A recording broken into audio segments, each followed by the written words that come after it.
Buongiorno a tutti e ben ritrovati. Focus TG, il nostro appuntamento che da mezzogiorno in punto, ed è mezzogiorno in punto, vi fa compagnia fino alle 13:30 per vedere insieme quello che sta accadendo a Nord-Est, quindi tutti i nostri servizi, le nostre redazioni impegnate a raccontarci quello che accade. Ovviamente tanti collegamenti, quindi tante volte usciremo dallo studio per andare un po' sul territorio e farci raccontare quello che sta accadendo in questi minuti, in queste ore nel nostro Nord-Est, quindi non soltanto Veneto ma anche Friuli Venezia Giulia, e quindi un martedì 18 marzo che trascorreremo insieme in questa fascia oraria.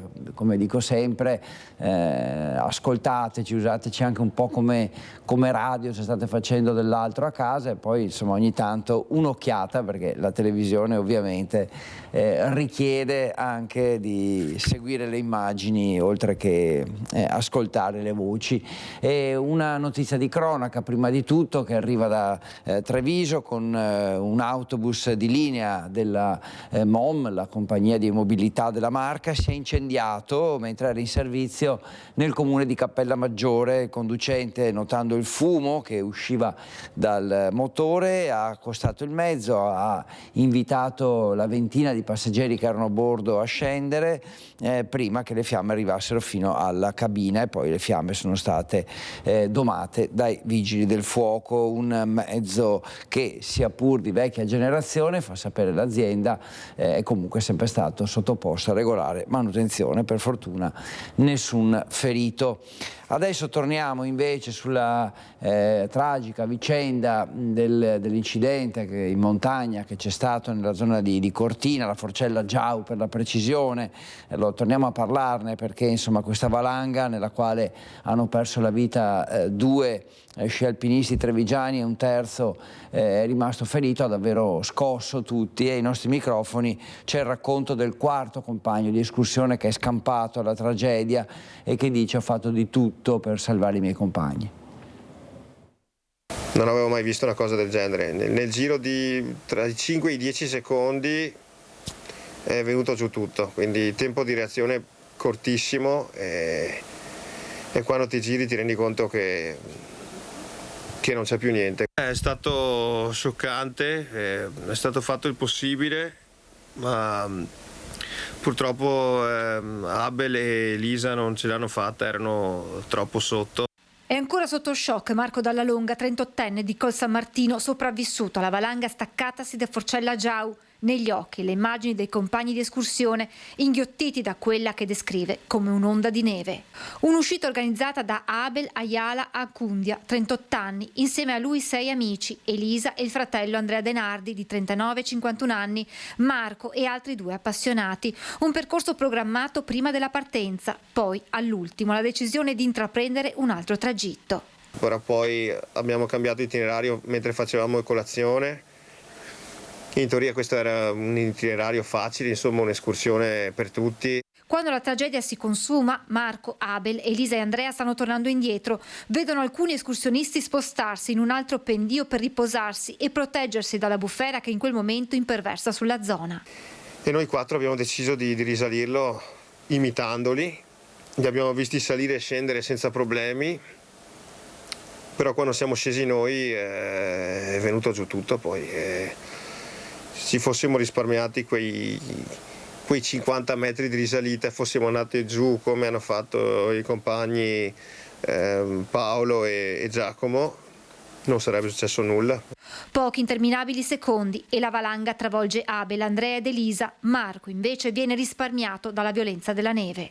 Sono stato graziato, ho rischiato in minima parte perché ho preso un lembo della valanga più in alto, quindi mi ha trascinato giù solo per una decina di metri, o 10 o 20 metri, ma non sono stato travolto. Appena capisce che i suoi amici sono stati travolti, Marco individua il punto dove li aveva visti per l'ultima volta. Me li ricordavo lì, mi sono avvicinato e poi l'Arva mi ha dato conferma che qualcuno era lì sotto, quindi ho iniziato a scavare e i soccorsi li ho chiamati subito. Io personalmente ho scavato per trovare il corpo di Abel, e quando l'ho visto era non dava segni di battito. Ho provato a soccorrerlo, seguito telefonicamente dai soccorsi, premendogli il petto. Ho provato anche a fare la respirazione a bocca, ma non dava ancora segno. È stata dura da solo spalare tutta la neve. Le condizioni di Abel appaiono subito gravissime. Intanto un altro compagno di escursione riesce a individuare Andrea, il volto fuori dalla neve, respira, riesce a metterlo in salvo. Resta però Elisa da trovare. Sul posto arrivano i soccorsi, difficile individuare la donna. I segnali ATVA, l'apparecchio di ricerca valanghe, indica un punto, ma le sonde non riescono a trovarla.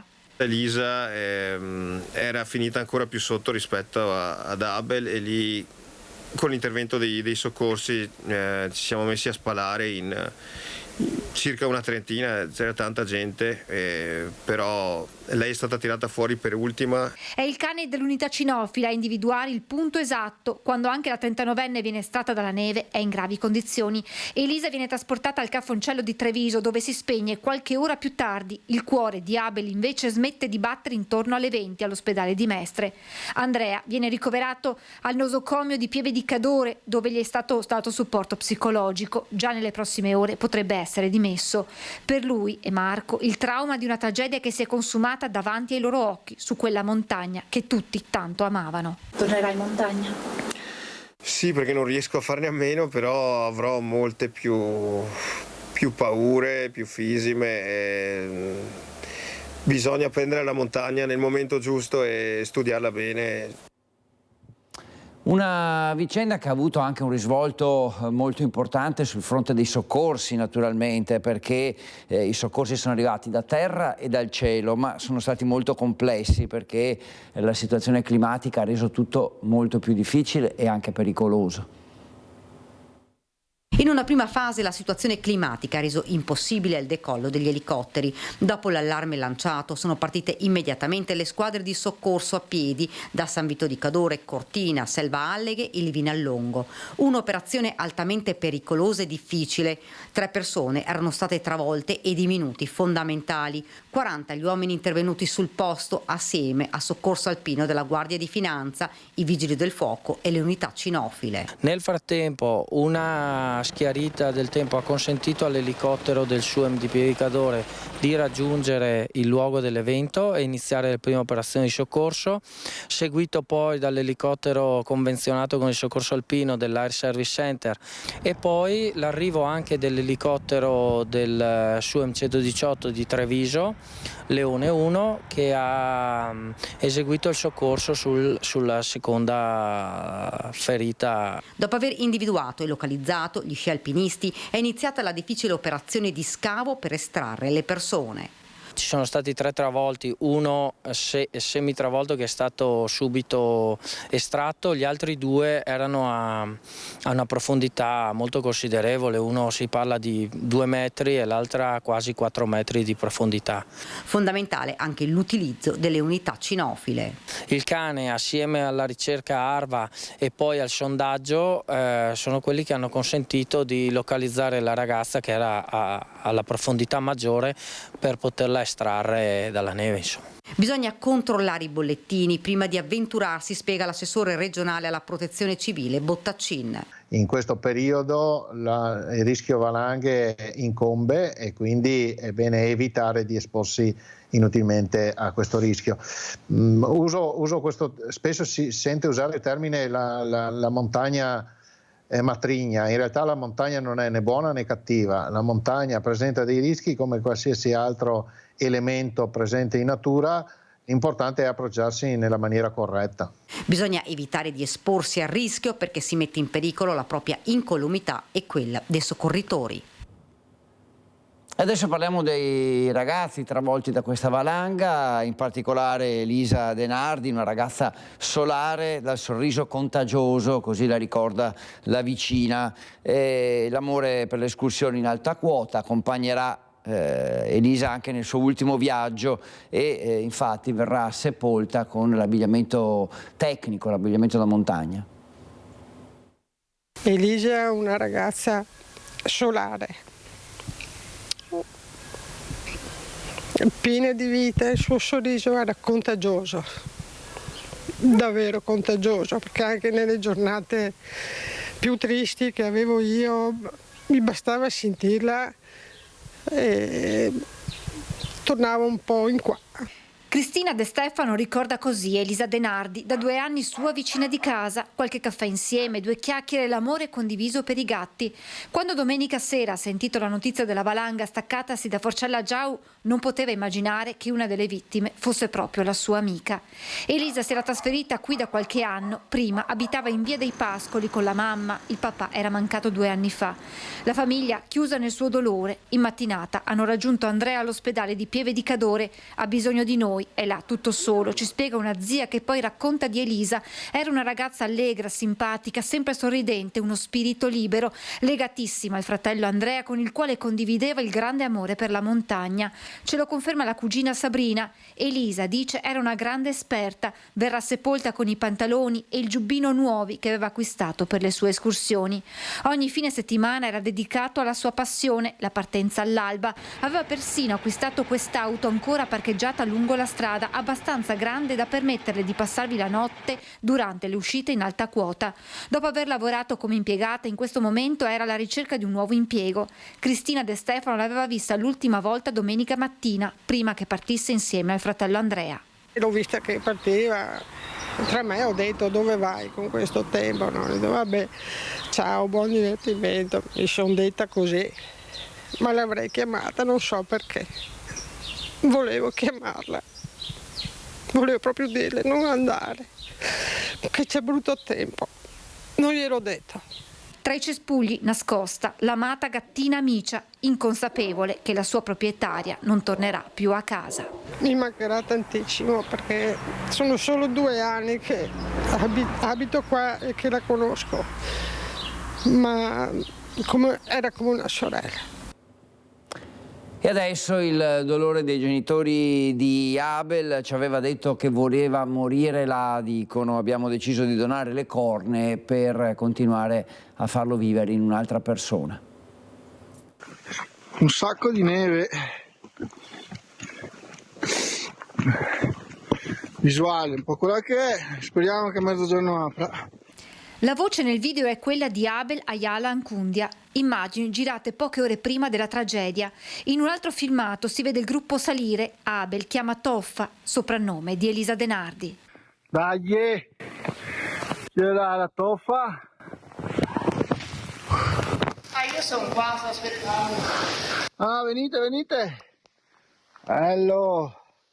Da lì a poco una devastante valanga avrebbe travolto Abel e i suoi amici. Il 39enne era partito domenica mattina, poche parole scambiate con papà Angel prima di salire in auto. Lui ha detto: papà, vado alla montagna perché mi aspettano là. E lui ha preso la macchina, come sempre, perché lui sabato, domenica non è che non passa qua, lui sempre va. Abel viveva in questa casa di Via delle Busate a Vittorio Veneto con il papà e la mamma Lourdes. Per loro un dolore inconsolabile. È una cosa dura. Nato in Ecuador, ad 1 anno si era trasferito nella Marca con la famiglia. Dal 2021 lavorava nel settore logistica alla Tecnosistemi di Vittorio Veneto. Si era integrato bene, molto solare. Aveva deciso comunque di partecipare alla progettualità e aveva anche, diciamo così, era stato apprezzato e spostato nell'altro plant di nostra produzione. Mancherà sicuramente a tutti, mancherà il suo sorriso, mancherà perché era una nostra persona. Quando riusciva raccontava anche ai colleghi delle sue escursioni in montagna. Lui aveva una provenienza perché era ecuadoriano e quindi sicuramente per lui la montagna è stato un continuare a vivere probabilmente qualcosa che lo legava anche al suo paese. Nel fine settimana Abel non mancava mai di salire in auto per raggiungere qualche nuova destinazione in alta quota. Lui ci ha detto che lui doveva morire là. La montagna lo ha salvato, la montagna lo ha portato via. Papà Angel ricorda così suo figlio. Un uomo allegri, troppo buono. E lui dava la vita per un altro, non è uno che si veía che stava mal, l'altro no. Lui sempre trattava di dare lo meglio di lui per che si senta bene chi andava con lui. Un altruismo racchiuso anche nell'ultimo gesto dei genitori di donare le cornee. Speriamo un'altra persona, mio figlio, vai avanti. Da mamma Lourdes, tra le lacrime, un ultimo messaggio. Ragazzi, state attenti, quando c'è quel brutto tempo non andate in montagna. Non andate in montagna, per piacere.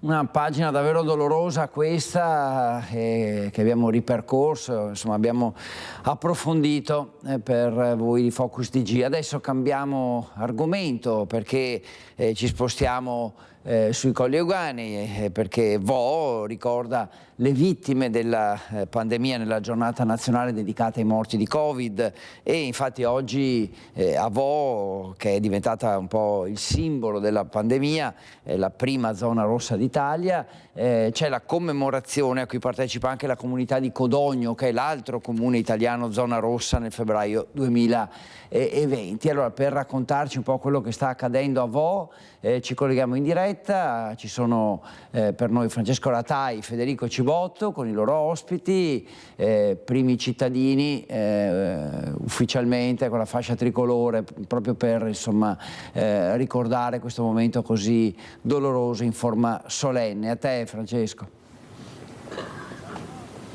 Sì, buongiorno Federico, buongiorno ai nostri telespettatori. Dicevi bene tu, oggi è la giornata nazionale per il ricordo delle vittime del Covid. Più di 190.000 persone hanno perso la vita durante quei tremendi anni. Qui con me ci sono i rappresentanti di due delle comunità simbolo di quella tragedia. C'è il sindaco di Codogno, Francesco Passerini, e il sindaco di Vo, Mauro dell'Università. Partirei col sindaco di Vo. 5 anni fa questa piazza era diventata un simbolo per tutti quanti, perché si pensava che fosse confinato qui il virus, non si faceva fatica a capire quello che sarebbe stato dopo. Non avevamo notizia di nulla, quindi quando c'era questo virus che era stato individuato anche in un paio di nostri concittadini che sono mancati, eravamo all'oscuro di come potevamo gestirsi. E Vo, questa piazza, è stato il simbolo per l'intera nazione e anche per l'intera Europa. Tutti ci guardavano e ricordavano nei mesi a seguire quello che abbiamo dato e donato con la nostra presenza, con la nostra resilienza. Oggi è giusto ricordare il sacrificio delle vittime e delle famiglie, ma anche guardare al futuro per ridare dignità a quello che le nostre comunità, Codogno e Vo, hanno rappresentato per l'intera nazione. Ecco, ricordo e resilienza sono le due parole che sono state scolpite in questi ceppi di trachite, il materiale simbolo dei Colli Euganei. Sono stati scoperti appunto dai due sindaci. Sindaco, nel suo discorso faceva riferimento a questo senso di comunità che poi è emerso nella tragedia. Sì, lo spirito di comunità, di unità, di coesione è stato quello che ha mandato avanti le comunità nei momenti più duri, nei momenti in cui ci si sentiva isolati, nei momenti in cui venivi visto anche come un untore o a volte come degli appestati che dovevano stare alla larga da tutto. E la comunità si è stretta comprendendo anche prima di quello che era il mondo fuori, che cercava di andare avanti quando purtroppo questo terribile, drammatico virus circolava già da parecchio tempo nei nostri territori. Ma quello spirito è un qualcosa che rende grandi le comunità, rende grandi i paesi, rende grandi le nazioni. E secondo me dobbiamo ricordarcelo. Nei momenti difficili è necessario, ma nei momenti facili a ricordarlo serve a guardare il futuro con una speranza migliore. Ecco, prima c'è stata, dopo lo svelamento di questi due cippi, c'è stata una passeggiata per la via centrale di Vo e abbiamo avuto occasione di parlare con molti cittadini di Vo, abbiamo avuto occasione di parlare con molti cittadini anche di Codogno, e lo spirito era molto simile, sono quelli che sono stati investiti prima di tutti gli altri da questa tragedia. Va dato molto rispetto a queste persone che hanno avuto un vuoto incredibile, mentre tutti noi che oggi ce lo raccontiamo eravamo nelle nostre case con paura, ma eravamo nelle nostre famiglie. Chi oggi piange le vittime piange un sacrificio in realtà a cui dobbiamo tutti un tributo. Guardare al futuro pensando a quello che hanno sacrificato queste famiglie è doveroso e dobbiamo riuscire a stringerci attorno a loro.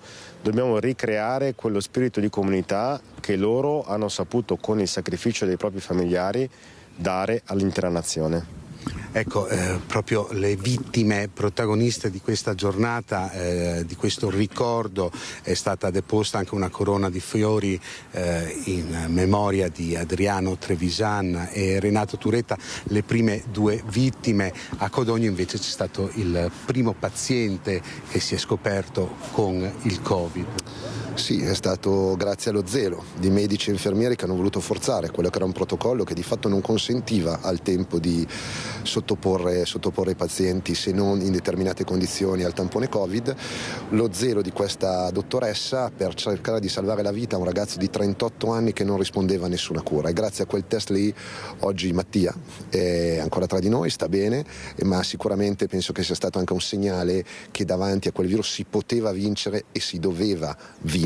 Non sarebbe stato facile, ma sicuramente saremmo riusciti a superare quel momento nefasto, e penso che anche oggi, a 5 anni di distanza, anche dai momenti bui deve nascere qualcosa di positivo, e penso anche che questa amicizia, che è nata anche in una pagina nera della storia che ha toccato entrambi i comuni, possa essere qualcosa che possa scrivere tante pagine di storia positive verso un futuro migliore di 5 anni fa, dell'incubo che abbiamo vissuto. Ecco, e ce l'auguriamo tutti quanti. Non so, Federico, se hai delle domande, se no Davò ti restituisco la linea. Grazie Francesco, grazie, direi che possiamo riprenderla la linea ringraziando te, ringraziando Federico Cibotto e ringraziando i sindaci Francesco Passerini e Mauro dell'Università. Una giornata importante, quanti ricordi, quanto diversi siamo usciti da quel periodo tragico, veramente importante ricordare quello che accadde 5 anni fa. Sono le 12:22, ci spostiamo a Treviso, altra vicenda legata però questa volta alla cronaca, diciamo così, stretta, con l'omicidio di Frescada. Daniela Sizzia è collegata con noi per aggiornarci sugli risvolti anche giudiziari di questa vicenda. A te la linea, Daniela, e appunto a te gli aggiornamenti. Buongiorno Federico, buongiorno anche ai telespettatori. Siamo qui io e Tommaso Migot che sta curando la parte tecnica. Siamo qui di fronte al Tribunale di Treviso, un delitto terribile, un delitto efferato, un accoltellato, un fendente che ha colpito al costato Mauro Pereni, 67 anni, toccando il cuore e probabilmente a causare la morte è stata una grossa emorragia, ma ad accertarlo sarà l'autopsia che è stata fissata per dopodomani, dunque per giovedì. Ad eseguirla sarà l'anatomopatologo Antonello Cirnelli, che dovrà appunto stabilire la causa definitiva della morte dell'uomo colpito da Barbara Mazzariol, 56 anni, che è stata accusata di omicidio aggravato da futili, omicidio volontario aggravato da futili motivi. Questa è l'accusa e domani ci sarà l'interrogatorio di garanzia qui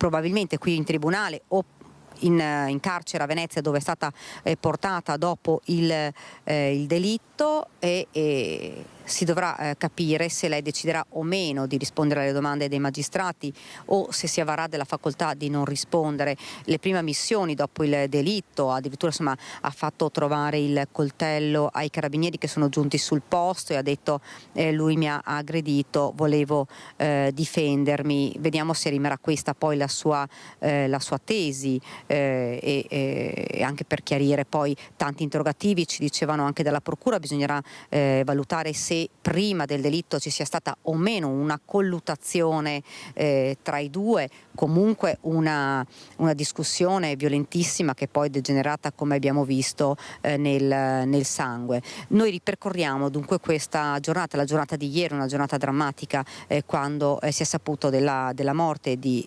Mauro Pereni, che all'inizio, quando è stato soccorso dal SUEM 118, era cosciente lui stesso, insomma era andato in ambulanza, e poi purtroppo la situazione è precipitata. Ripercorriamo questa giornata.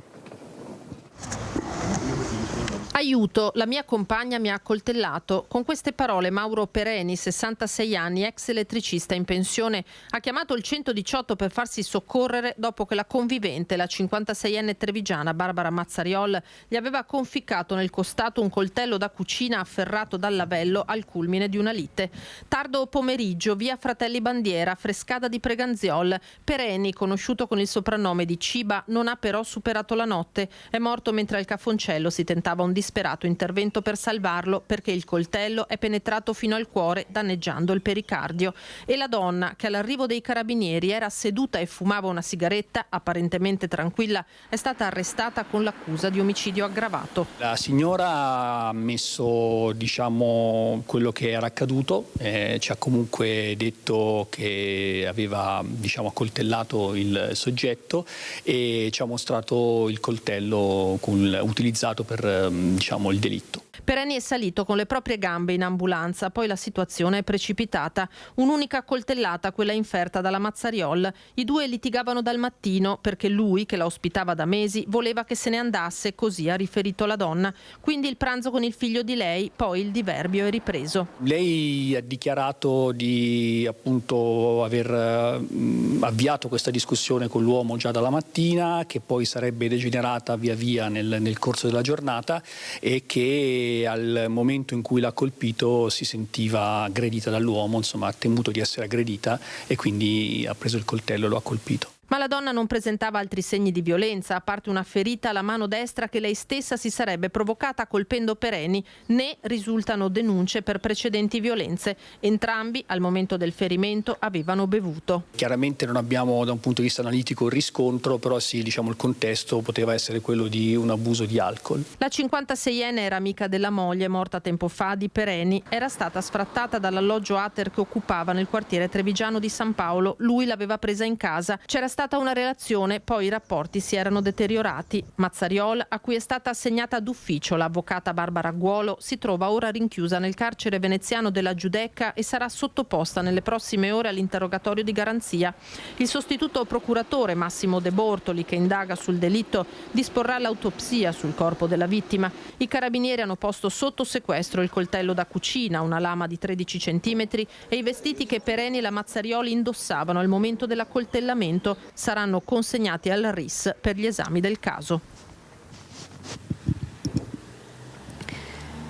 E come avete sentito, ora si attendono anche i risultati ovviamente degli accertamenti che sono stati eseguiti e che verranno eseguiti sui vestiti e sull'arma che la stessa Mazzariol ha fatto ritrovare ai carabinieri. Ovviamente tutta la comunità Frescada, Preganziol sotto shock per questa tragedia. Sentiamo che cosa hanno detto ai nostri microfoni i vicini di casa. È una persona normale, cosa è successo, ma sembra una persona normalissima, siamo tutti un po' scandalizzati dalla situazione. È una comunità sotto shock, quella dei vicini di Mauro Pereni, 66 anni, morto a causa della coltellata inferta dalla convivente 56enne Barbara Mazzariol. All'ora di cena i residenti di via Fratelli Bandiera sono scesi in strada dopo aver visto arrivare a sirene spiegate ambulanza e carabinieri. Tutti sospettavano un malore, poi la triste scoperta. Mamma mia, è una brutta cosa. Storie finite questi omicidi. Una cosa terribile. Conosciuto da tutti come Ciba, il 66enne elettricista in pensione viene raccontato dai vicini come una persona sola, spesso in cerca di compagnia, soprattutto nell'ultimo periodo in cui aveva rivelato di essere malato. Tra chi lo invitava per un caffè, alle premure che aveva nei confronti di un amico che abita nella stessa palazzina. Sono squisita lui. Ok. È sempre stato gentile, veniva, io sono appena venuto fuori dall'ospedale, la sua premura è venire a chiedermi come stavo. Gravato da un precedente per guida in stato di ebbrezza, c'è chi lo descrive come una persona schiva e riservata. Sapevamo chi era e qualche precedente lo sapevamo, infatti non era proprio tranquillissimo come persona, non era proprio tranquillissimo, magari a volte lo vedevi che magari dalla finestra magari urlava perché il cane faceva casino. Per altri aveva invece un carattere burbero che in un caso lo aveva portato a minacciare una vicina di casa per questioni condominiali. Lui mi aveva sempre portato le mani sopra il lavatoio, un corteo, se ti offè, segno così, ho detto, vai, fallo no, impiantami. Mauro Pereni aveva accolto da alcuni mesi la sua carnefice Barbara Mazzariol, sfrattata circa 2 anni fa da un appartamento Ater di Viale Italia a Treviso per morosità. La signora non pagava né affitto né spese condominiali. Dopo lo sfratto ha vissuto per un periodo dalla madre con il figlio, poi ha trovato accoglienza da Pereni. Non l'avevo mai vista, nel momento dell'arresto era una faccia nuova che vedevo. 2 figli, una in Inghilterra, l'altro appena maggiorenne, che era andato a pranzo dai 2 poche ore prima che la tensione degenerasse. Barbara Mazzariola era assunta in una cooperativa che si occupa di pulizie di uffici. Nessuno alla palazzina Ater di Viale Italia, saputa la notizia, ha molta voglia di parlare. Nei miei confronti disponibile, sono una persona che non sta molto bene, c'era proprio un rapporto che se magari mi serviva un litro di latte andava a tormeo. Tutto qua. Dunque domani l'udienza di convalida, vedremo se la Mazzariol deciderà di parlare oppure se avrà la facoltà di non rispondere per chiarire comunque, se lei decidesse di parlare, esattamente i contorni di questa tragedia. Dal Tribunale io e Tommaso Migotti abbiamo terminato. Se non ci sono domande, Federico, ti restituiamo la linea. Grazie Daniela, grazie Tommaso, buon lavoro naturalmente. Direi che abbiamo tracciato al meglio i contorni di questa vicenda e quindi domani possibili ulteriori novità. 12:31, cambiamo argomento, ci spostiamo a Bassano perché si svolgerà a Roana il funerale di Jacopo Apolloni. Sentiamo Vanessa Banzato cosa ci racconta. È stato fissato per mercoledì prossimo, il 19 marzo alle 16, nella chiesa parrocchiale di Roana, il funerale di Jacopo Apolloni, il ragazzo morto a 18 anni in un incidente stradale a Cittadella. Il giovane, che frequentava la 4ª classe automazione dell'Istituto Tecnico Tecnologico Chilesotti di Tiene, era stato colto da un malore, non si esclude un aneurisma, mentre era in sella la sua amata motocicletta, un Fantic 125. Assieme a lui un'amica, 17 anni, di Cittadella, rimasta lievemente ferita nell'impatto con una Jaguar condotta da un 32enne. La settimana scorsa è stata effettuata l'autopsia sul corpo del ragazzo per cercare di capire le esatte cause del decesso di questo giovane amato da tutti, pieno di idee e iniziative, appassionato di motori. Nel garage di casa dove viveva con i genitori a Roana aveva allestito un'officina dove poter dar libero sfogo alle sue idee assieme agli inseparabili amici. Mercoledì pomeriggio nel piccolo paese dell'Altopiano sono attese tantissime persone, a cominciare proprio da tutti i suoi compagni di scuola, quelli che assieme a lui sognavano un domani carico di avventure e che assieme a Jacopo avevano iniziato a costruire il loro futuro. Adesso andiamo a Vicenza perché ci sono in corso dei lavori a Campomarzo per cambiare un po' l'immagine di questo luogo che in realtà ultimamente è anche diventato un po' sinonimo di degrado. Tra le novità sono in arrivo delle panchine antibivacchi che sono state anche oggetto di polemiche in passato, ma i cittadini sono contenti, per loro questa iniziativa è sicuramente valida. Sul posto ci sono per noi Daniele Garbine e Simone Squarcina. Campomarzo, proseguono i lavori di riqualificazione di questa parte della città diventata luogo di degrado dovuto allo spaccio di droga. Si sta realizzando un progetto finanziato per 1.700.000 euro con i fondi del PNRR. Questa è una parte, uno stralcio di circa 600.000 euro che prevede la sostituzione della pavimentazione, di nuove alberature, nuovi lampioni e nuove panchine, 28 per la precisione. Si tratta di nuove panchine però con il bracciolo intermedio, quelle che erano state definite antibivacco quando la proposta era partita dall'ex amministrazione di Francesco Rucco e che ora invece la Giunta Possamai intende recuperare in questo progetto proprio per scoraggiare chi vuole stendersi su queste panchine. Un'idea insomma che riporta a galla anche ulteriori tensioni in questo momento. Noi l'abbiamo chiesto cosa ne pensano i cittadini. I vicentini sono più pragmatici, dicono a prescindere dalla politica è importante che funzioni. Conoscendole dagli aeroporti effettivamente sono comode, la finalità di non distendersi la ottengono. Il parco deve essere anche un momento di socialità, quindi che ci siano delle panchine sarebbe utile e sicuramente però c'è bisogno di di un maggiore intervento per rilanciare questa zona. Il comune vuole installare delle panchine antidegrado, cioè quel bracciolo in mezzo per impedire che la gente si sdraia in bivacchi. È una cosa buona secondo lei? Potrebbe essere, non è detto che sia una soluzione definitiva, però è sempre qualcosa, è sempre un tentativo di fare qualcosa. Sì, il discorso politico sorvolerei in realtà, però se ci fosse la necessità di installarle sarei d'accordo. Da quel che so sono ordini, acquisti, ecco, diciamo, che derivano dalla giunta precedente. Se fosse possibile cambiare l'ordinativo, fossi sindaco, lo farei. Creare dei disincentivi perché questa gente possa sostare e dormire sulle panchine. Ma se togliamo tutto quello che è normale che sia per la gente normale, capite, allora non ce la facciamo più. Significa che se si fanno queste cose, significa che non si sa gestire l'immigrato. Bisogna cercare di fermare tutto questo discorso dei bivacchi, perché non è una cosa buona per la città di Vicenza, che non fa comunque una buona pubblicità alla città di Vicenza, che si merita sicuramente un'attenzione verso tutti quanti, chi viene qua, anche i turisti, vede un po' di ordine. La stessa cosa, sono d'accordissimo con lei, insomma. No, è un discorso di buonsenso, cioè io potrei essere di sinistra ma sono d'accordissimo con le idee della destra attualmente, perché non se ne può più. Essere così intelligenti da fare le cose che serve per la gente. Dopo la politica è una cosa da stare a parte, non c'entra niente. L'importante è fare le cose che servono. Secondo me funziona, cioè è una cosa al di là della politica. Al di là della politica. Se c'era stata un'idea, magari prima qualche impedimento ha dovuto bloccare tutto il progetto e quindi adesso si è avuto la possibilità di riprenderlo e di metterlo in pratica.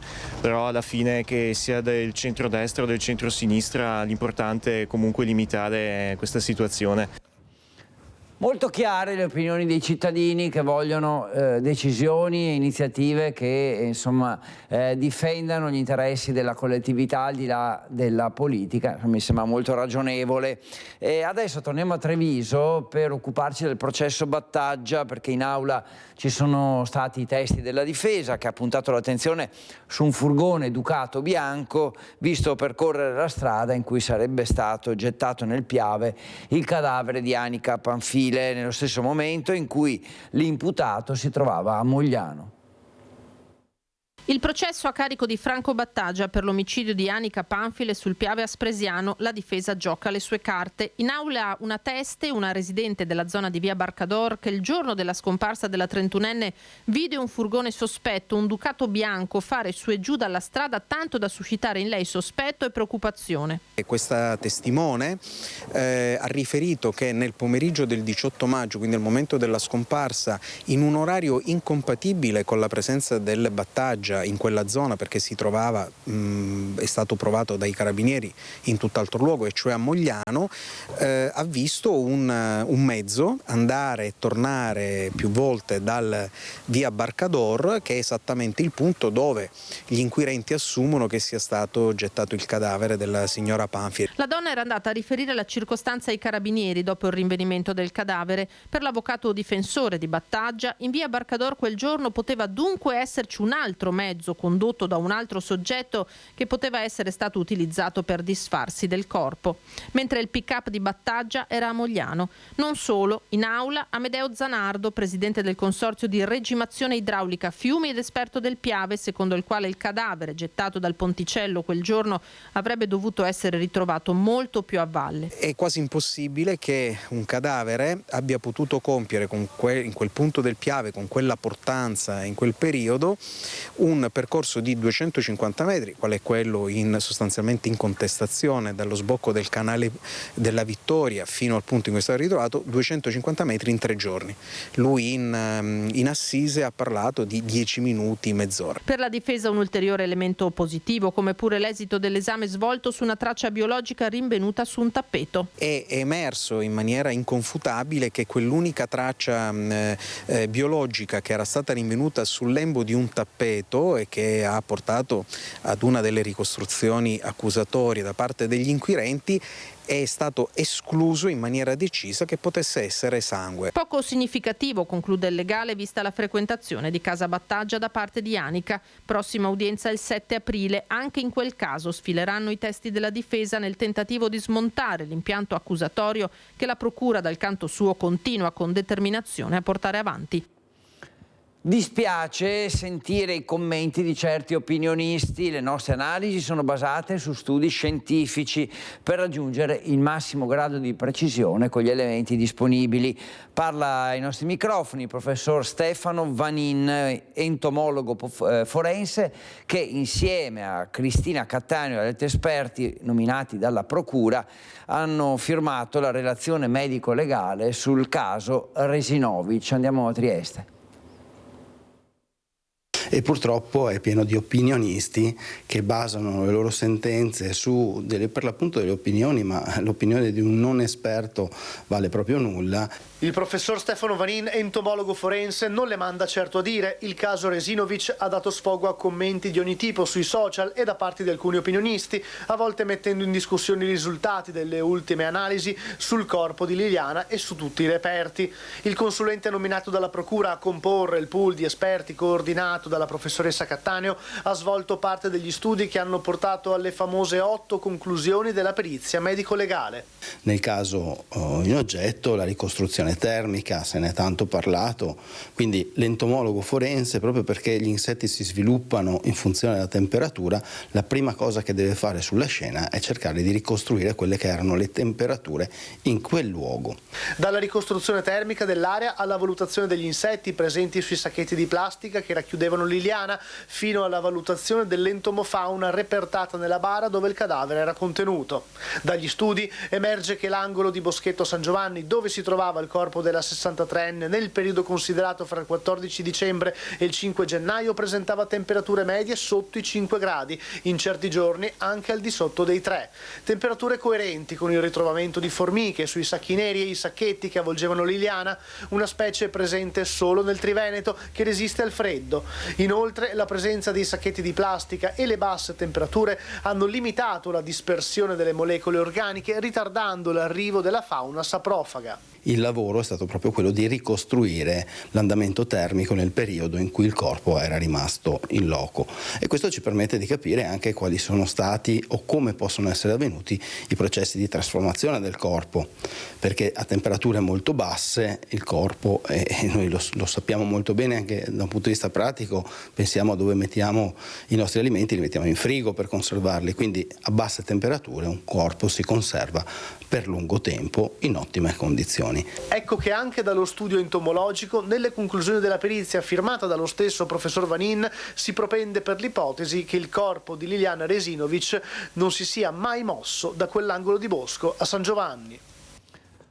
12:42, torniamo alla cronaca. C'è anche una notizia che arriva da Verona, perché continua la scia di morte nelle carceri e particolarmente presso la casa circondariale di Verona, dove due detenuti si sono tolti la vita in meno di 48 ore. Lo rende noto Gennarino De Fazio, segretario generale della UILPA, sindacato di polizia penitenziaria. A livello nazionale sale a 19 il numero di suicidi di detenuti in carcere nel 2025, a cui si deve aggiungere quello di un operatore. Verona, ha ricordato De Fazio, con 595 reclusi a fronte di soli 318 posti disponibili, e quindi è insomma in difficoltà, senza dubbio in difficoltà. 2 suicidi in 2 giorni impongono delle riflessioni e valutazioni, con urgentissime misure che servono per avere sia una minor densità di detenuti, sia anche naturalmente rinforzi per la polizia penitenziaria. Adesso andiamo a Padova, perché la cronaca ci porta ad un rivenditore di Monselice che è stato vittima di estorsione. Infatti un 45enne è stato arrestato perché estorceva a questo tabaccaio da oltre 10 anni denaro e sigarette. Un incubo che durava dal 2015, le richieste di soldi e biglietti gratta e vinci erano continue, minacce e aggressioni verbali all'ordine del giorno per un tabaccaio di Monselice, vittima di un 45enne che gli estorceva denaro. Esasperato, il tabaccaio dopo anni di soprusi si è rivolto ai carabinieri. L'aguzzino, forte della sua prestanza fisica, si presentava in tabaccheria con atteggiamenti aggressivi, minacciava il tabaccaio e si faceva consegnare somme di denaro, 15-20 euro e numerosi pacchetti di gratta e vinci. Richieste costanti che non si erano interrotte nemmeno quando l'uomo per un periodo era stato agli arresti domiciliari per altre vicende. In quel periodo infatti aveva incaricato la compagna di recarsi in tabaccheria a ritirare le sigarette. A febbraio di quest'anno il tabaccaio esasperato ha trovato il coraggio di rivolgersi ai carabinieri di Monselice raccontando tutto. L'estorsore, venuto a conoscenza della denuncia, non ha esitato a presentarsi dalla sua vittima cercando di costringerlo a ritirarla, appostandosi tutti i giorni fuori dal suo negozio e pedinandolo in auto. Visti i suoi comportamenti pericolosi, la procura ha emesso la misura cautelare, fermando così la spirale di minacce e pressioni. Ancora cronaca, perché si è intascato 50.000 euro dal conto del fratello disabile, soldi che sarebbero serviti per pagare la retta della casa di riposo, e così è stato denunciato per peculato. Nominato tutore del fratello invalido, aveva assunto l'incarico nel 2002 alla morte della madre, ma l'uomo, anziché tutelare il patrimonio dell'anziano parente ricoverato in casa di riposo, ha pensato bene di utilizzare i soldi per i propri bisogni. Ricariche di carte di credito, prelevamenti in contanti e spese personali come pagamenti di utenze o di polizze assicurative. Si sarebbe appropriato di ben 50.000 euro, lasciando da pagare le rette della struttura per anziani. L'amministratore di sostegno, domiciliato nel Trevigiano, è stato segnalato alla Procura della Repubblica per il reato di peculato ed è stato sostituito dal Tribunale di Treviso. Immediate le indagini della Guardia di Finanza del Comando Provinciale dopo la denuncia del nuovo tutore, un avvocato trevigiano, che ha preso in mano la situazione ed ha segnalato subito le numerose anomalie nell'utilizzo dei risparmi dell'anziano. Grazie agli accertamenti minuziosi degli uomini delle Fiamme Gialle sono stati ricostruiti tutti gli ammanchi dal conto dell'anziano disabile. Non solo, ma è legale, anche fatto presente agli inquirenti la mancanza dei rendiconti delle spese sostenute per conto dell'invalido, le quali, per espressa previsione di legge, devono essere periodicamente trasmesse al giudice tutelare che ne valuta la legittimità. Nel corso dell'indagine è emerso che queste uscite sarebbero dovute servire al pagamento delle rette e del ricovero dell'invalido, rimasto pertanto debitore per 41.000 euro nei confronti della casa di riposo che lo ospita. Al termine l'indagato è stato rinviato a giudizio per peculato e il processo è attualmente in fase di dibattimento. L'operazione della Guardia di Finanza di Treviso, svolta in sinergia con il locale tribunale e la Procura della Repubblica di Treviso, ha avuto il fine di tutelare gli interessi patrimoniali della persona offesa e di contrastare il comportamento di chi, nominato amministratore di sostegno di una persona affetta da un'infermità, se ne approfitta. Ora andiamo a Vicenza, perché stava rientrando a casa per portare alla figlia nata da pochi giorni un apparecchio medicale per il nutrimento, ma è stato bloccato uno dei varchi che erano stati approntati per la giornata ecologica e così è scoppiata la polemica, anche politica. Ieri pomeriggio mio figlio è dovuto andare in una farmacia di turno fuori Vicenza, a Campedello, per andare a prendere un macchinario sanitario per la bimba che ha dei problemi. Alla Transenna, che era posta qua più avanti per il blocco del traffico che era stato indetto dal comune di Vicenza, il volontario non aveva nessuna intenzione di farlo passare per poter tornare a casa. Le esigenze mediche o sanitarie sono esplicitamente previste tra le eccezioni per la circolazione in caso di blocco del traffico, e quello che è successo al figlio del signor Rossi, neopapà da pochi giorni, è stato fonte di tensione al varco di Viale Margherita. Il volontario ancora una volta ha detto no, e che mio figlio è sceso dalla macchina, ha preso la Transenna, l'ha gettata nel prato di fianco e ha detto chiamo i carabinieri, mi dia nome e cognome, chiamo i carabinieri e adesso vediamo se mi fa passare. Alla fine è passato e la bimba, a casa con la mamma, ha potuto avere le cure necessarie. La polizia locale, contattata poco dopo, ha fornito le scuse per l'accaduto, ma subito si è accesa la polemica politica. Mi sono subito mossa e ho chiesto pubblicamente sui social all'assessore Baldinato come mai questi volontari agiscono così, che tipo di formazione viene data loro, se viene data una formazione, visto che quando altri enti partecipano come volontari hanno un percorso formativo per fare determinate azioni. Attendiamo delle risposte. Nulla contro i volontari, ci mancherebbe, ma il loro ruolo non è, salvo diversa indicazione, quello di dirigere il traffico o chiedere documenti. Anche sulle modalità delle domeniche ecologiche, a Vicenza una al mese, resta qualche interrogativo. Si potrebbero fare benissimo delle altre iniziative, delle altre azioni per sensibilizzare la popolazione sul tema dell'inquinamento, che è un tema sicuramente molto importante, senza però privare i cittadini della propria libertà. Ma non è tutto, dice Gennaro, perché in città questo episodio non sarebbe stato l'unico. Se una persona ha un'urgenza e non ha magari neanche il tempo di fare questa autocertificazione, ma magari lo dichiara dopo nelle sedi opportune, bloccare le persone intimandogli di non poter passare mi sembra abbastanza eccessivo. E l'assessore Sara Baldinato, chiamato in causa su questa vicenda e sui disagi legati alle domeniche ecologiche, alla giornata ecologica, ha risposto così. Sicuramente un'incomprensione in quel caso, vedremo di migliorare la formazione dei nostri volontari, ma insomma confidiamo che vada sempre tutto meglio da qui al futuro. Parla di incomprensione l'assessore Baldinato a proposito di quanto accaduto in Viale Margherita. L'estensione della zona chiusa al traffico, ci spiega, era legata allo svolgimento della Stravicenza, ma il punto è la formazione dei volontari. Intanto ai volontari va il ringraziamento mio e di tutta l'amministrazione, perché si mettono a disposizione per rendere possibile una giornata come quella di ieri veramente speciale. E come vengono formati? La polizia locale è responsabile della formazione di questi volontari, quindi dà le indicazioni, spiega quali sono le deroghe, spiega i motivi per i quali è possibile passare, quindi come dire bucare la zona cosiddetta rossa. Il riferimento è ai casi in cui qualche automobilista ha provato a forzare i blocchi con motivazioni fasulle. Diciamo che se tutte le persone che hanno dichiarato di dover andare in stazione, alla stazione degli autobus, avessero veramente dovuto prendere un treno o un autobus, io credo che forse fuori avremmo visto una fila lunga, veramente lunga, di persone in attesa di salire sui mezzi. Ecco, quindi questo mi viene da dire. Io credo che per la maleducazione di pochi non possiamo assolutamente rovinare una bellissima giornata come ieri. Tornando al caso di Viale Margherita, per fortuna risolto con l'arrivo a casa dell'apparecchio medico, l'assessore esprime la sua solidarietà. E mi dispiace sinceramente per questo papà che aveva necessità di acquistare il farmaco per la sua bambina, spero che stia bene, ho mandato stamattina i miei auguri, ovviamente umanamente sono vicina come mamma, però ecco lì immagino ci sia stata un'incomprensione, mi dispiace per questo, verificherò la situazione, ma i nostri volontari sono formati e ecco a volte ricevono insulti che non meritano assolutamente di ricevere.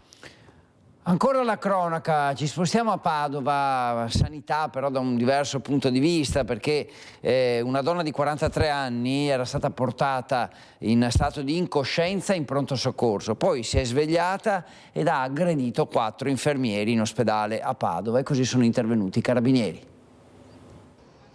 Calci e pugni a 4 infermieri, nuova aggressione ai sanitari che per difendersi hanno chiamato il 112.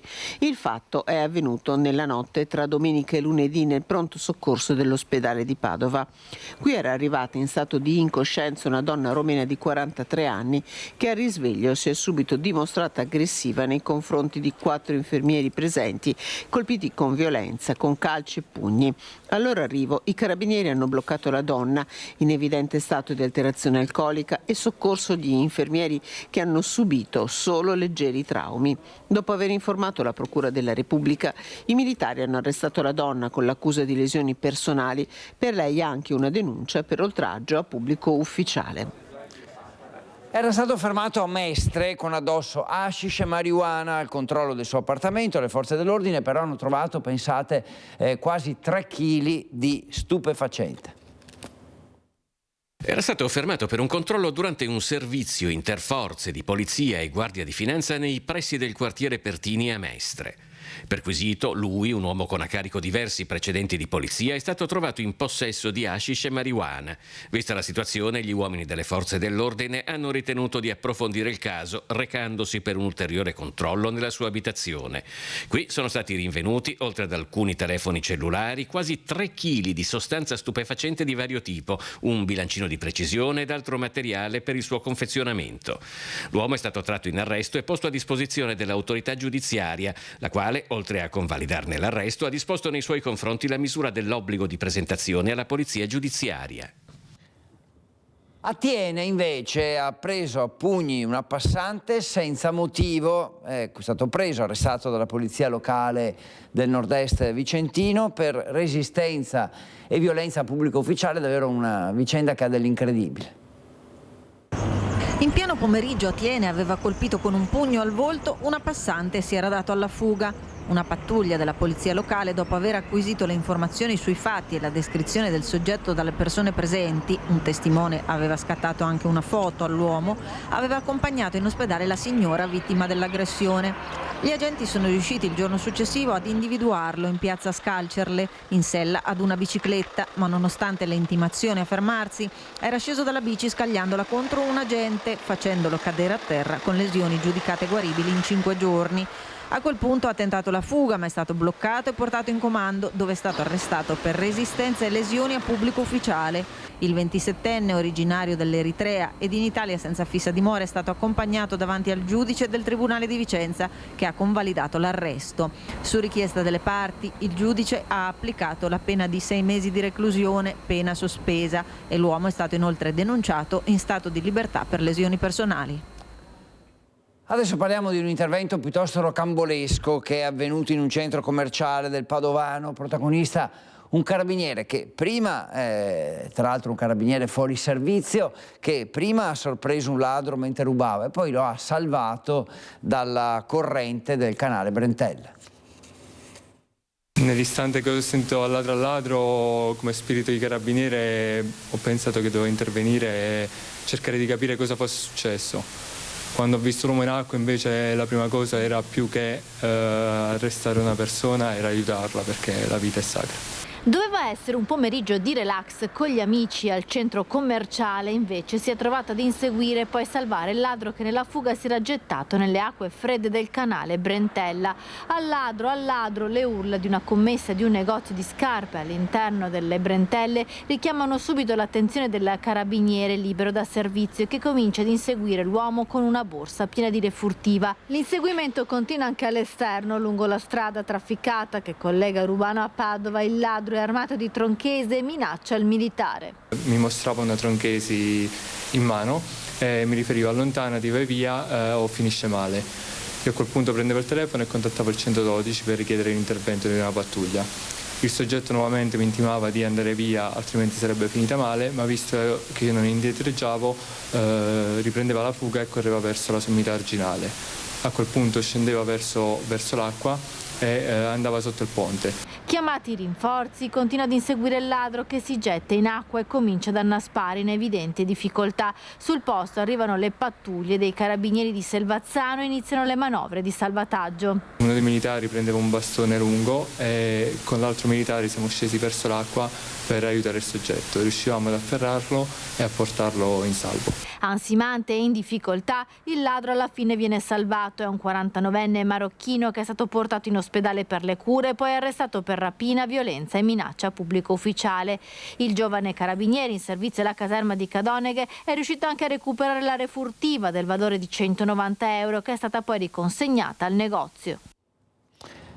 Adesso torniamo in Friuli Venezia Giulia perché si è ribaltata con l'auto in una strada sterrata del Carso tra Conconello e Opicina e ora una donna di 74 anni è in gravissime condizioni.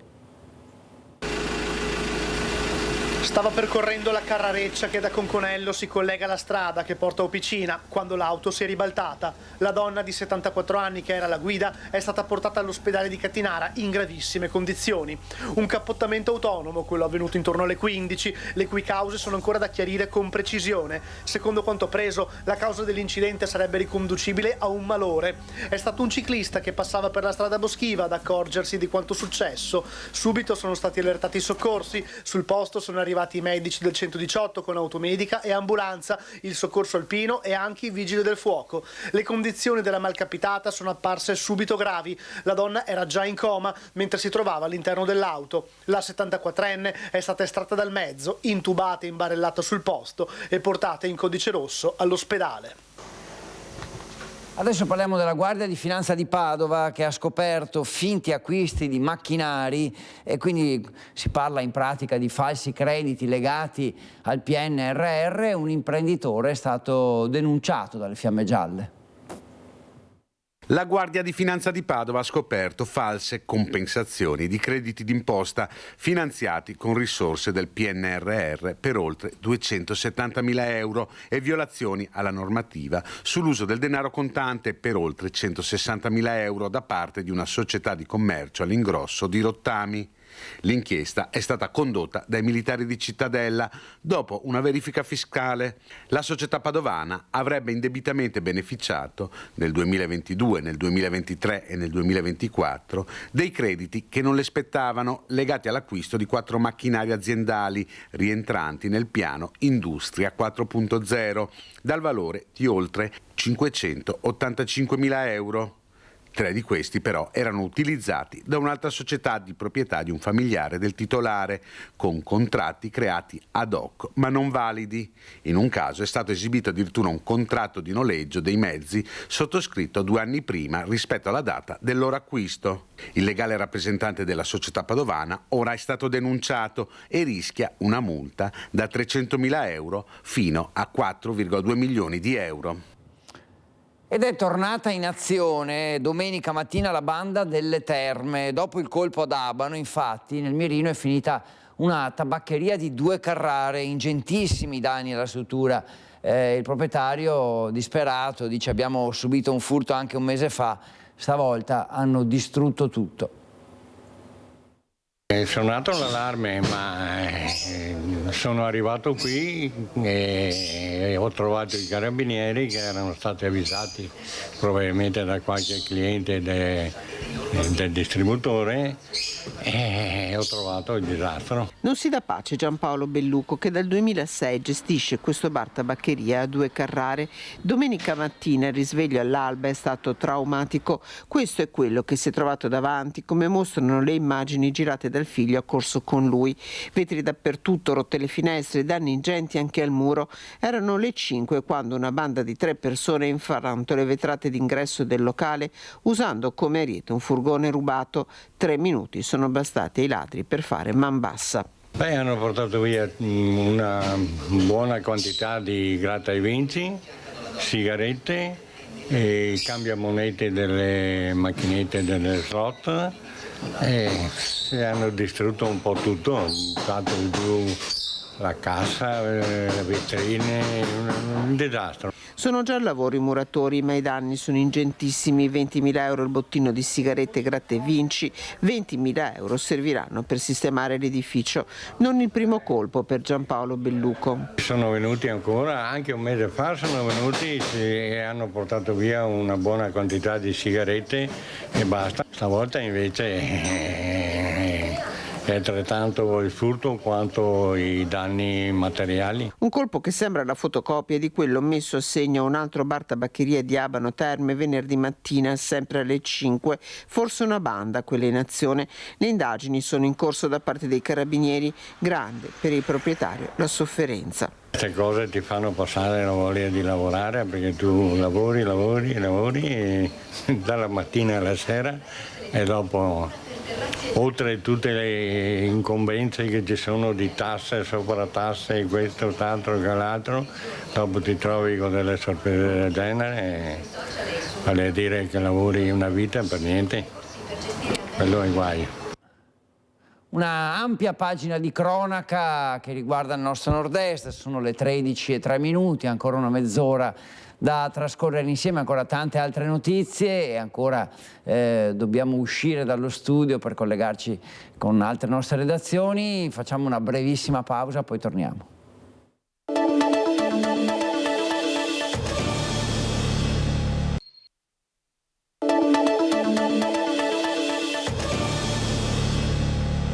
Eccoci tornati, Focus TG, 13:05, ancora insieme. Abbiamo spaziato, direi, in lungo e in largo per il nostro nord-est. Adesso andiamo a Venezia perché è un po' di attualità questa notizia di una sorta di lista di persone che avrebbero offeso pubblicamente il sindaco Brugnaro e che i suoi collaboratori hanno stilato. C'è anche un sindacalista che però non ha intenzione di rispondere. Fa discutere la politica veneziana e poi tutta la città la lista che contiene i nomi delle persone che avrebbero offeso su social, giornali o TV il sindaco Brugnaro, che, va premesso, ha dichiarato di non essere a conoscenza direttamente di questo documento, nel quale ci sarebbero sindacalisti, cronisti, politici, tra loro anche Giampiero Bulla della UIL, che non si stupisce di essere stato inserito in questa sorta di lista nera. Nessun effetto, in quanto era prevedibile, avendo oramai un rapporto di opposizione, di contrapposizione da sempre, già dal primo mandato, quindi non mi ha sconvolto assolutamente la cosa, anche se quando ho quelle poche volte che lo incrocio e ci parliamo, il rapporto rimane sempre molto disteso e tranquillo. Lui ha ben presente quali sono le nostre posizioni come organizzazioni sindacali. Io sono il coordinatore della RSU, quindi rappresento tutte le organizzazioni sindacali e i lavoratori.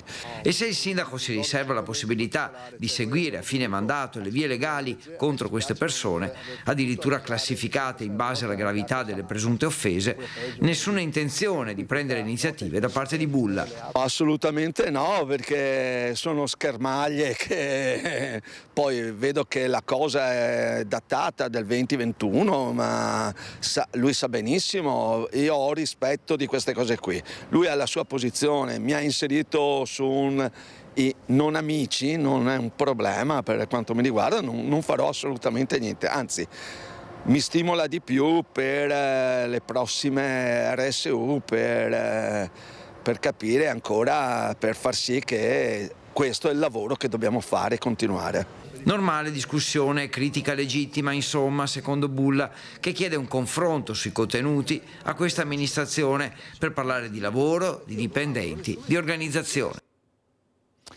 E purtroppo si sono registrate numerose segnalazioni di richieste di offerte da parte di falsi volontari di Fondazione Città della Speranza.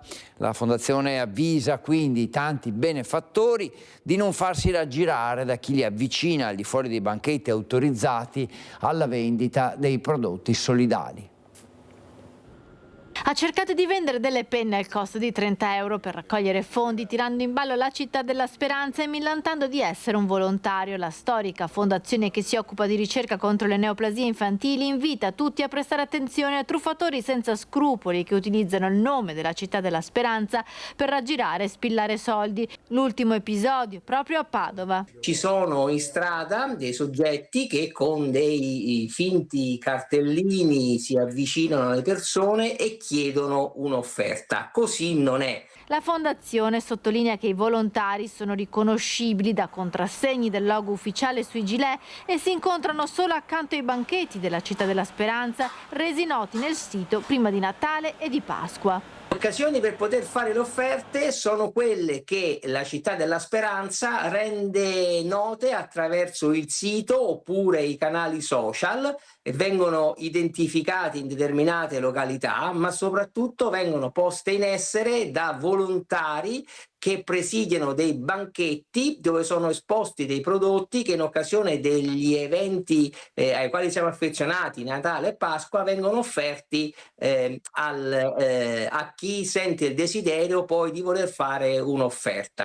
Purtroppo, oltre a questi episodi di truffe e le tante persone che fanno beneficenza, anche la stessa città della Speranza è stata vittima di recente di una spiacevole vicenda legata ad un'associazione benefica specializzata in raccolte fondi che aveva venduto all'asta la Lancia Delta gialla che fu di Roberto Baggio per donare il ricavato, ma i soldi destinati non sono mai stati recapitati alla fondazione. Anche chi, purtroppo è triste dirlo, forse si approfitta della buona fede di chi si mette a disposizione per offrire qualcosa del proprio a vantaggio di chi è meno fortunato. Adesso valuteremo chiaramente con i nostri legali quelli che sono le strade da percorrere a tutela non tanto e solo della fondazione, del proprio buon nome, ma dell'operato fatto e portato avanti quotidianamente di tutti i volontari con tanti sacrifici.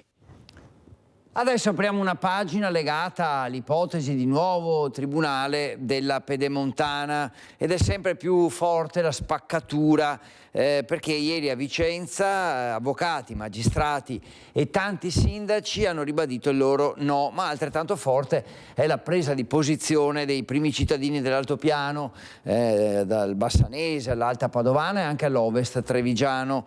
Alex Giuliano con Antonella Corradin, la sua ospite, che è avvocato oltre che sindaco di Lusiana Conco e portavoce di altri primi cittadini dell'altopiano dei 7 comuni. Sentiamo Alex. Tribunale della Pedemontana sotto assedio da parte dell'Ordine degli Avvocati di Vicenza, Padova, Treviso, da parte di tanti sindaci dell'area berica e dell'Alto Vicentino. Noi siamo in compagnia del sindaco di Lusiana Conco, l'avvocato Antonella Corradin. Sindaco, voi state facendo diciamo gruppo qui nell'area pedemontana in difesa di quello che è un servizio importante per il territorio, la voce dell'altopiano, perché insomma quanto importante è questo territorio, quanto sarebbe importante questo tribunale per l'altopiano? Beh, ecco, il criterio che noi utilizziamo è proprio quello: che cosa serve ai nostri cittadini. Non utilizziamo altri principi o altri criteri che potrebbero essere propri degli avvocati, ma noi in quanto sindaci credo che il compito che abbiamo sia quello di occuparci delle nostre comunità e non tanto della professione che facciamo. E quindi per le nostre comunità la valutazione che come altopiano abbiamo fatto, ma l'avevano fatta anche altri territori, ora forse hanno cambiato idea, il motivo non lo conosco. La valutazione che noi facciamo è quella che facciamo sempre per i nostri cittadini: i servizi devono essere il più vicini possibile, quindi un criterio di prossimità, di vicinanza, certo anche di efficienza e di efficacia dei servizi, ma per questo non potevamo lamentarci quando c'era il Tribunale di Bassano. Ora a maggior ragione, se il Tribunale è della Pedemontana e quindi copre una fascia più ampia, credo che questi requisiti e questi criteri possano essere davvero raggiunti. Senta, in chiusura ritorniamo al nostro focus sull'altopiano, per i cittadini, per le aziende. Quanto migliorerebbe la vita, renderebbe tutto anche più facile avere una sede di un tribunale a Bassano e non a Vicenza? Ma per le aziende è certamente importante, ma per i cittadini pensiamo a tutti quei cittadini che hanno necessità di recarsi in tribunale per tutta una serie di cose. A me vengono in mente anche banalmente gli amministratori di sostegno di tutte le persone fragili che abbiamo, gli anziani eccetera, che davvero si trovano in difficoltà ad andare a Vicenza e quindi credo che davvero per il nostro territorio, e quindi parlo in particolare in questo momento per il territorio altopianese e per i nostri cittadini, questa possa essere un buon risultato, insomma una buona soluzione. Ecco, l'ipotesi del Tribunale della Pedemontana incassa l'appoggio del sottosegretario alle imprese e al Made in Italy Massimo Bitonci, che parla di un presidio che sarebbe molto utile anche per il tessuto produttivo locale. Il Tribunale della Pedemontana deve ancora vedere la luce ed è già sotto assedio. Sono quasi 60 i sindaci dell'area berica e dell'Alto Vicentino che hanno firmato una lettera per il ministro della Giustizia Carlo Nordio chiedendo che il progetto non veda mai la luce. Ma questo progetto vive di luce propria e non di riflettori che chi non lo vuole ha puntato su Bassano e dintorni. Una luce per tutto il territorio della Pedemontana, un faro per un territorio che troppe volte si è visto chiudere la porta in faccia a causa di interessi superiori. Questo è un bacino estremamente ampio che è mal servito perché anche l'Alta Padovana e Cittadellese è lontano 30 km da Padova, tra l'altro con una 47 che sappiamo che è una strada tra le più trafficate del Veneto, ma anche l'area del Bassanese o anche, comprendiamo anche Castelfranco, quanto lontano sia dai punti dove c'è la giustizia. L'appoggio del sottosegretario è importante e conferma le ricadute per il tessuto produttivo ed economico di un'area che vanta 500.000 di abitanti e il PIL di un piccolo Stato. Gli imprenditori e le imprese chiedono risposte e così io, che sono il rappresentante veneto, sottosegretario del Ministero delle Imprese, l'unico veneto che appoggio appieno questa iniziativa che è partita dal sindaco di Bassano, Nicola Finco, ma non solo, ma tutte le attività economiche e in questi giorni anche il sindaco di Cittadella che ha dato il proprio appoggio. Anche perché, sottolinea Bitonci, il tribunale c'è già. Basta solo girare la chiave e la macchina riparte. Il tribunale c'è già. Cioè nel senso che si parla di sprechi della pubblica amministrazione, si parla di investimenti, si parla di PNRR, qua non serve il PNRR, è già stato fatto un investimento importante, ricordo insomma una cifra 20 milioni di euro. L'area è già disponibile, 12 anni che il Tribunale è chiuso e quindi cerchiamo di utilizzare gli spazi che abbiamo e dare un servizio a un'area importante che produce una percentuale molto alta del PIL veneto e del PIL nazionale. Da questo punto di vista la soppressione di molti tribunali, avvenuta ormai una dozzina d'anni fa, è stata devastante. È stato un errore anche la chiusura per esempio della sezione distaccata di Cittadella, era un servizio al territorio, è stato un errore la chiusura della sezione di Bassano. Sono errori perché insomma se stiamo lavorando anche per un'autonomia, cioè sapete quanto è importante per noi il tema dell'autonomia, di dare dei servizi ai cittadini. Il sottosegretario rivela che c'è in ballo una manifestazione di sostegno al Tribunale della Pedemontana che stanno organizzando i sindaci per far arrivare a Roma forte e chiara la voce del territorio. E ancora un servizio su questo tema perché dopo la doccia fredda della raccolta di firme dei sindaci berici e dell'Alto Vicentino contro il Tribunale, la politica della Pedemontana prende posizione. Dopo i no arrivano i sì e sono tanti eppure pesanti. Il progetto del Tribunale della Pedemontana incassa l'appoggio di Alberto Stefani, ex sindaco di Borgoricco, paese dell'Alta Padovana che rientra nel territorio di competenza del Tribunale. Stefani, onorevole e segretario regionale della Lega, ha affidato ai social il suo pensiero e scrive: al fianco di Nicola Finco per il Tribunale una necessità per un territorio che sta crescendo, un'opportunità importante per il Veneto. I territori non crescono guardando indietro ma guardando avanti. Ogni sindaco deve fare solo una cosa: difendere la propria comunità. Un attacco, una bacchettata neppure troppo velata ai sindaci che hanno firmato la lettera per il guardasigilli Carlo Nordio, chiedendo che il Tribunale della Pedemontana non veda mai la luce. Una stilettata per dire che forse qualche primo cittadino si è fatto tirare per la giacca dagli interessi corporativi prima ancora che da quelli dei cittadini. Ma Stefani non è il solo che fa sentire la propria voce. Il consigliere regionale Giuseppe Pan conferma il suo sostegno al progetto e sottolinea come il territorio meriti servizi adeguati. Prende posizione naturalmente la Lega Bassanese con il segretario Andrea Viero e con Arianna Lunardon, capogruppo in Consiglio Comunale, che battono i pugni sul tavolo e chiedono basta miopie e tatticismi di corto respiro. E l'europarlamentare di Fratelli d'Italia Elena Donazzan dice: fatico a comprendere come il potenziamento della giustizia non sia voluto da qualcuno. Il Tribunale della Pedemontana andrebbe esattamente nella direzione di efficientare e comporterebbe un evidente miglioramento per la situazione economica del territorio. Anche l'assessore regionale alla sanità Manuela Lanzarin si espone e parla di un iter nato dall'ascolto del territorio e di un'opportunità per il territorio stesso.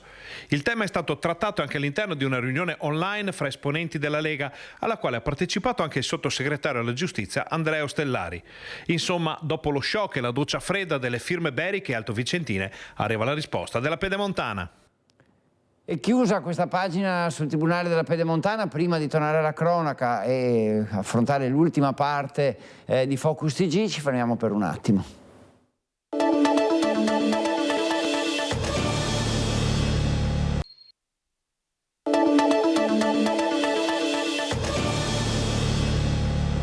Eccoci tornati, andiamo a Padova perché sono durate 3 giorni le operazioni di varo della passerella di via Goito, tra l'altro un'operazione davvero spettacolare.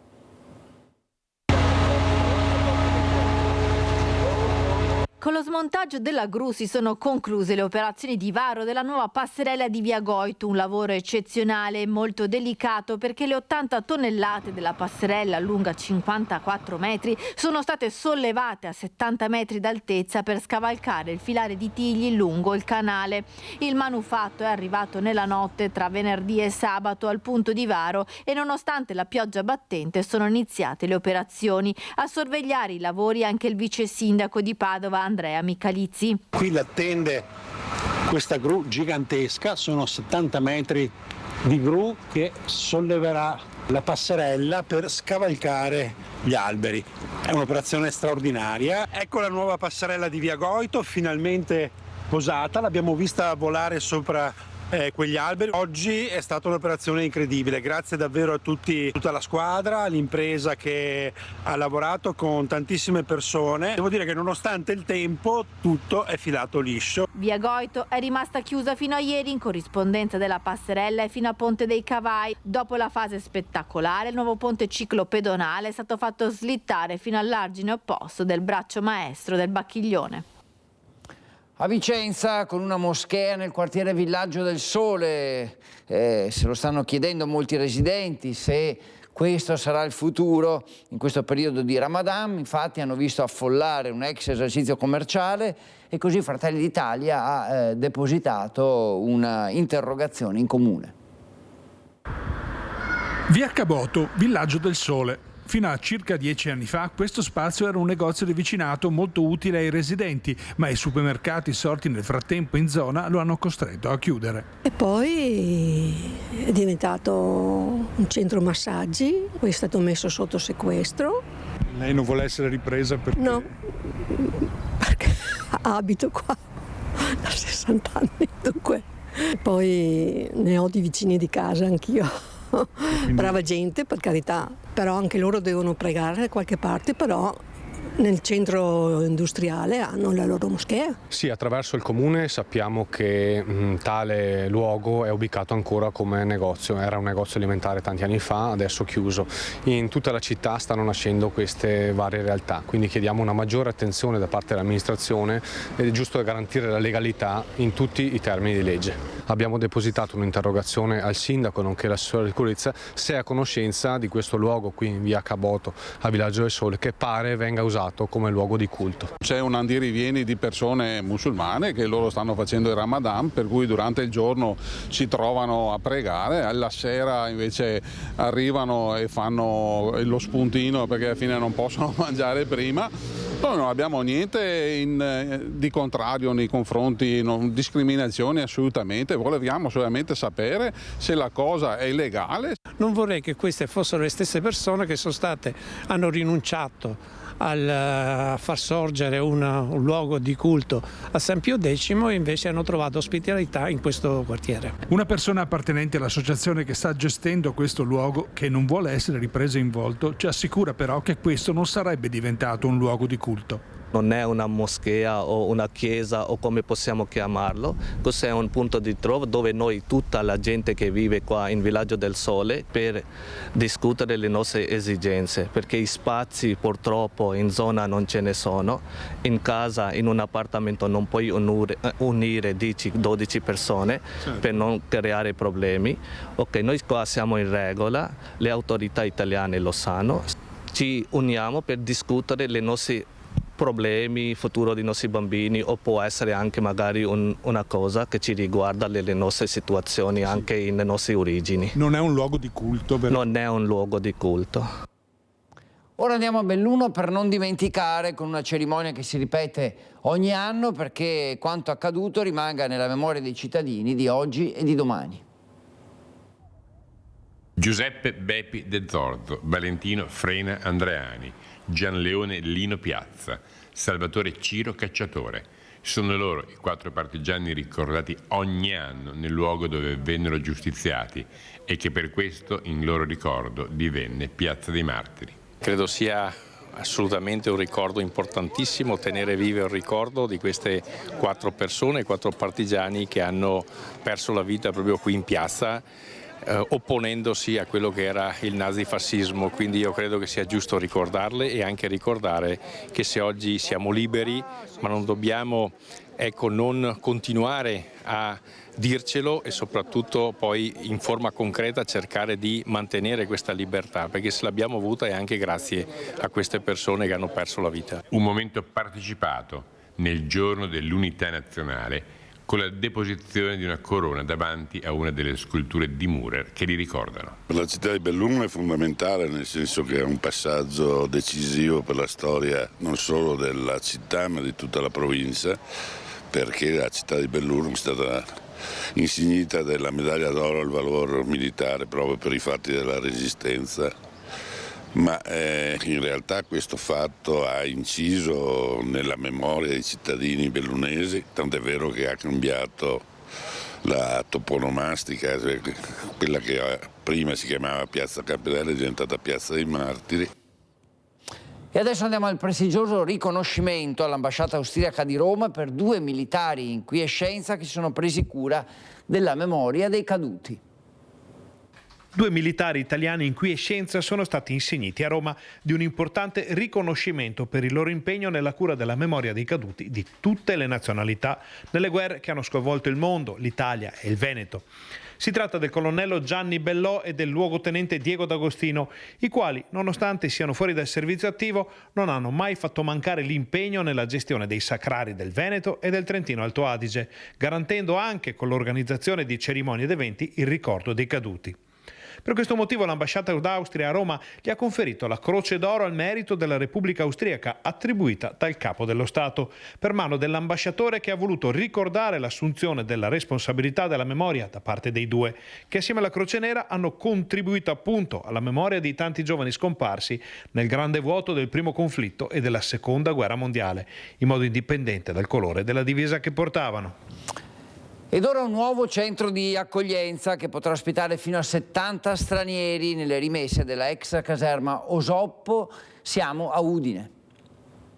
Per 24 mesi sarà operativo il nuovo centro di accoglienza ricavato nell'area delle rimesse dei mezzi militari della ex caserma Osoppo in via Brigata Re a Udine. 70 il numero di persone accolte. L'area è stata individuata dal prefetto di Udine, Domenico Lione, uno dei punti in vista della dismissione dell'attuale hub all'interno della Cavarzerani, che diventerà a sua volta la cittadella della sicurezza. Appalto da 3,2 milioni di euro, 5 concorrenti che hanno partecipato alla gara europea, che è stata assegnata con il criterio dell'offerta economicamente più vantaggiosa per la gestione e il funzionamento. A ottenere il punteggio maggiore, 70 punti, è stato un raggruppamento temporaneo di imprese composto dalla Cooperativa di Solidarietà Sociale Marinella di Napoli e dalla Cooperativa Sociale I Talenti di Fano.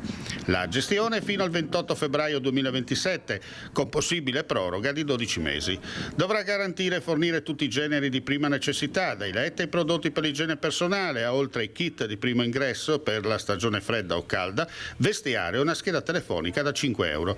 Inoltre, a ogni ospite dovrà essere erogato un pocket money da 2,5 euro al giorno in contanti o su carta prepagata.